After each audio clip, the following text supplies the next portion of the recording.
kutaa irraa kana keessatti readingii ilaaluuf deemna. Reading part 1 jenneeti kutaa darbe keessatti ilaalle turre. Akka kutaa darbe keessatti ilaalletti waa'ee tekstii yookiin immoo passage waa'ee the boy and the apple tree jedhu part 1 goone ilaalle turre. So kutaa darbe passage kana keessatti maal akka jenne yaadachuudhaan gara part 2 deebina. So akka kutaa tokkoffaa keessatti ilaalletti maal jedha? A long time ago jedha. Dur jechuudha gaafa dura. There was a huge apple tree jedha. Muka appilii yookiin immoo tufaa kan jedhamu sana guddaatu ture jedha. A little boy loved to come. Mucaan xiqqaan tokko yookiin immoo gurbaan xiqqaan tokko loved to come. Ni jaalata ture dhufu eessa? And play around it. Dhufeeti bira taphatu jaalataa jechuudha muka kana bira. Every day guyyuu. He climbed to the tree top jedha. Gubbaa baha jechuu climb jechuun ol baha to the tree top. Fiixee yookiin immoo tarafa muka gubbaa baha jechuudha. Sanbooda maal godha? Ate the apples jedha. Firiilee yookiin immoo firii muka kanaa kan apples jedhamuun kana yookiin immoo kan tufaa jedhamu kana in nyaataa jedha. And jedha sanbooda took a nap. Hirriba xinnoo rafa jechuudha. Nap jechuun hirriba gabaabaa jechuudha. Under the shadow. Gaaddisa jalatti jechuudha. Gaaddisa muka kanaa jalatti jechuudha. He loved the tree. He loved the tree. Inni mukicha jaalatee jira jedha. Ni jaalata jechuudha. Mukicha in jaalate. And the tree loved. Mukichinis ni jaalate. To play with him. Isa hojii taphachuu jaalate jechuudha. Time went by. Yeroonis ni deemte jedha. The little boy had grown up.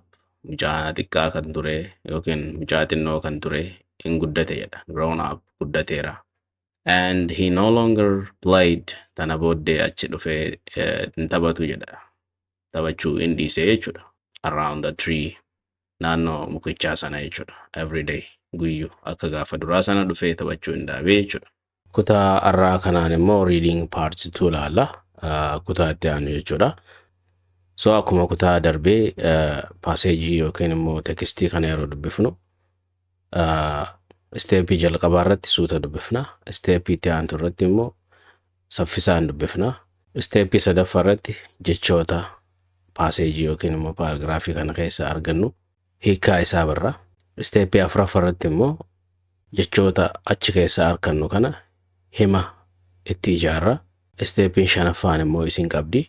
Steepii shanaffaa irratti isin kan gootan hima mataa keessanii fakkeenya nuti kan nurratti hundaa'uudhaan ijaartu jechuudha. So bifa kanaan reading irratti hundaa'uudhaan afaan saffisaan baruu dandeenya jechuudha. Waan hundaafuu itti seenne haa ilaallu. So passage akkana jedha.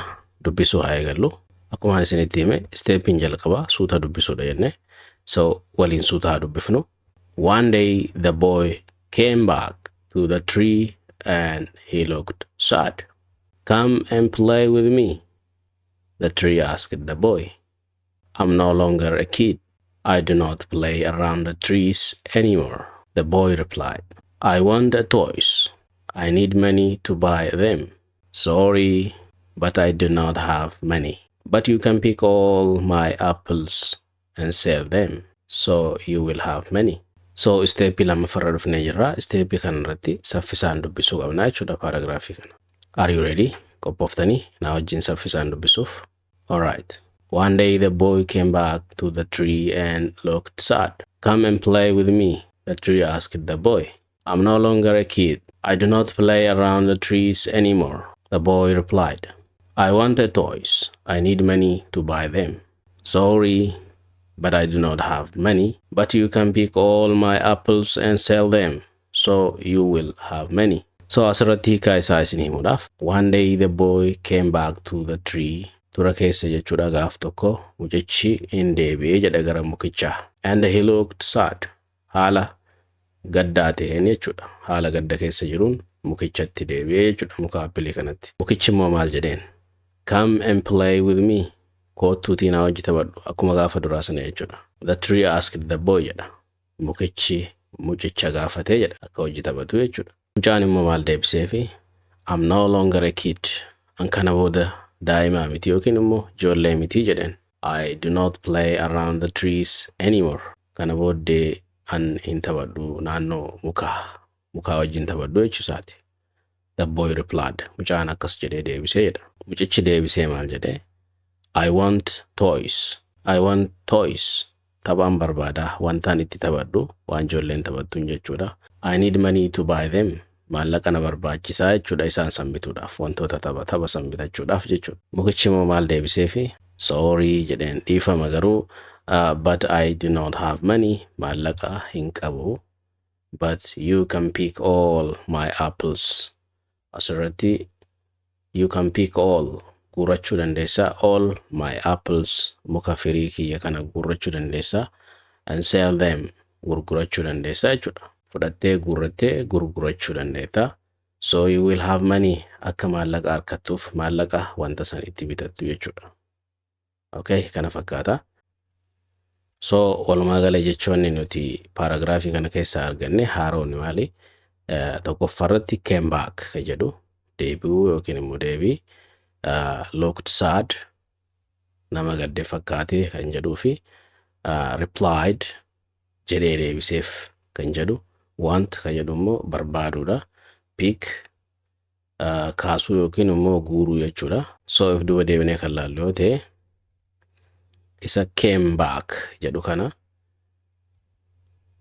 asirratti one day the boy came back gaaf tokko mucaaniin deebi'ee jechuudha. Bakka duraan turetti deebi'uu jechuudha agarsiisa. Isa kanaaf immoo looked sad kan jedhu yoo kan laallu ta'e isa kana jechuudha. He looked sad jechuun nama gadde kan fakkaatu. Looked sad. You look great yoo sin jedhan amma. You look sad yoo sin jedhan nama gadde fakkaata jechuudha. So haala gaddaatiin deebi'ee jechuudha. Inni itti aanu replied jedha. Replied immoo asirratti argama.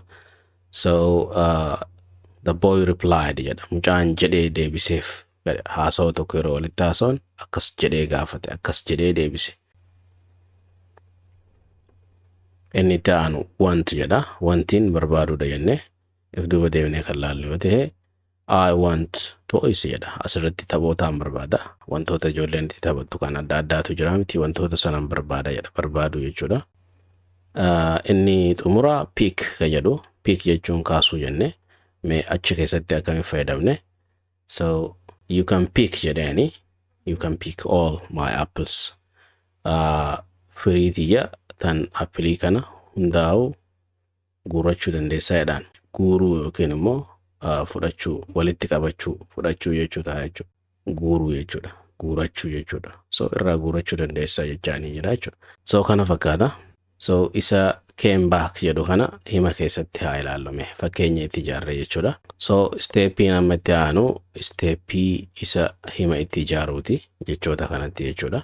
So jechi jalqabaa came back kan jedhu hima keessatti in a sentences hima keessatti maal akka fakkaatu haa ilaallu. Fakkeenya jalqabaa she came back jedha. She came back maal jechuu isinitti fakkaata? Isheen maal taate? Deebitee jechuu yookiin immoo dhufte. Okay? Deebitee dhufte. I came back after 2 months. Akkas jechuu dandeenya jechuudha. Erga ji'a lama booddeen deebi'ee jechuudha. Okay? Ji'a lama boodaan deebi'ee. Come back again.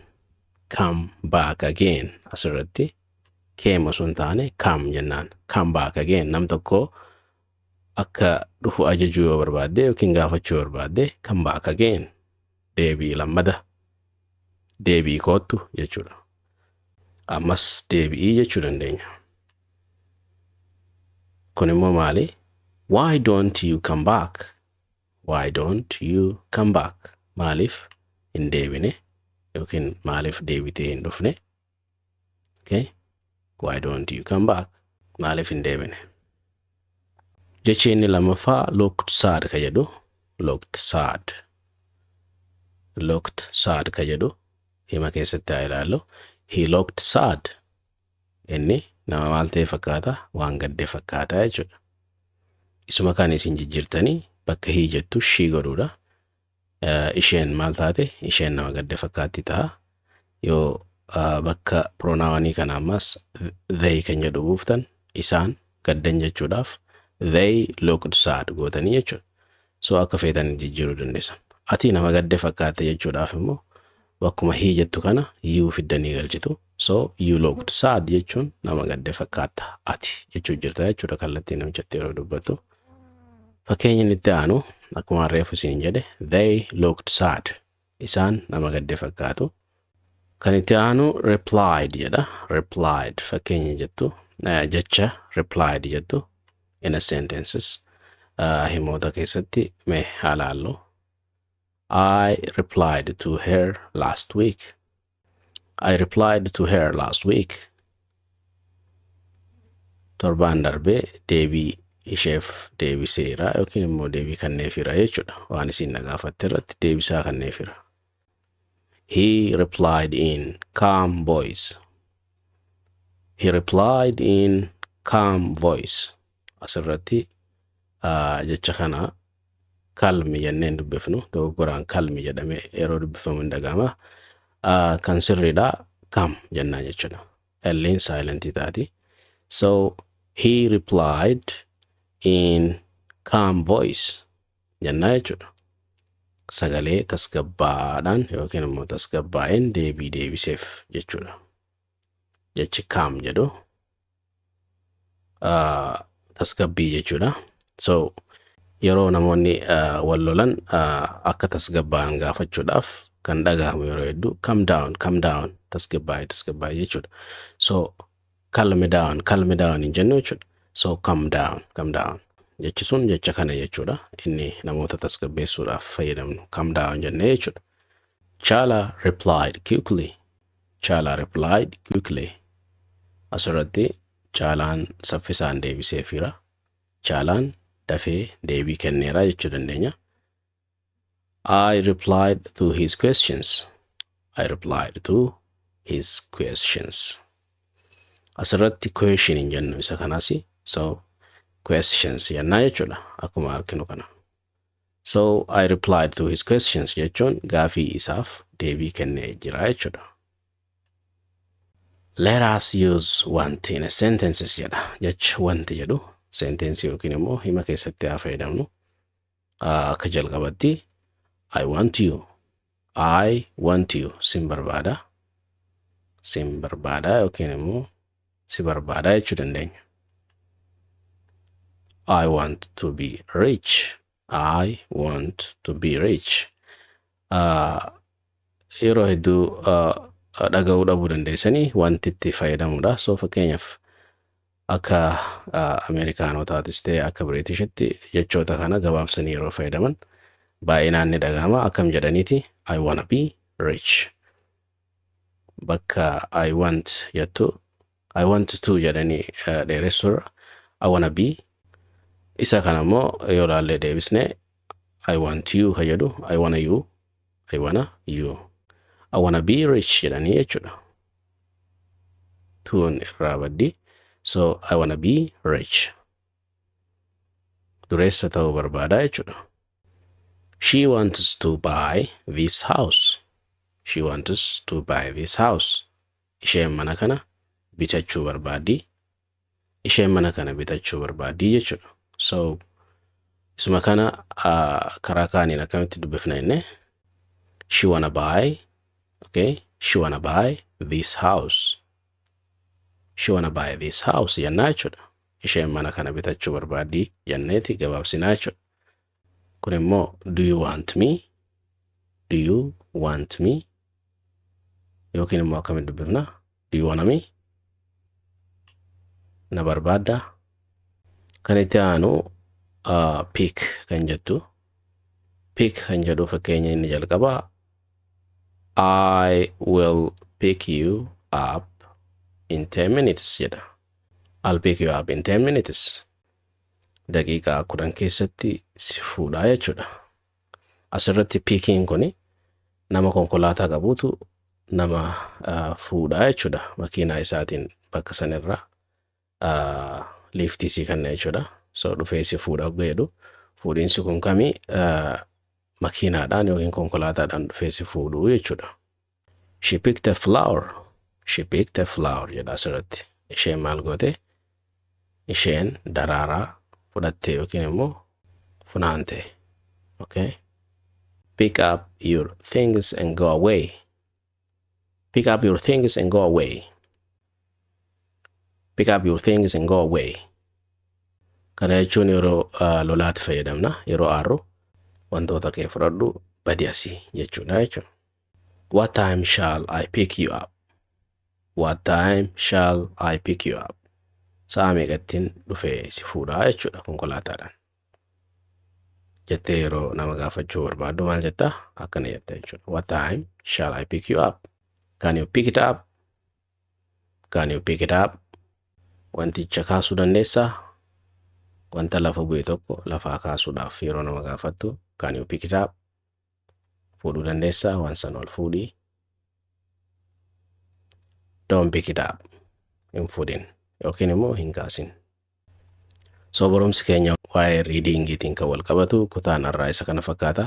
Kutaa sadaffaa isaatiin hamma wal deebinutti nagaan turaa isiniin jenna.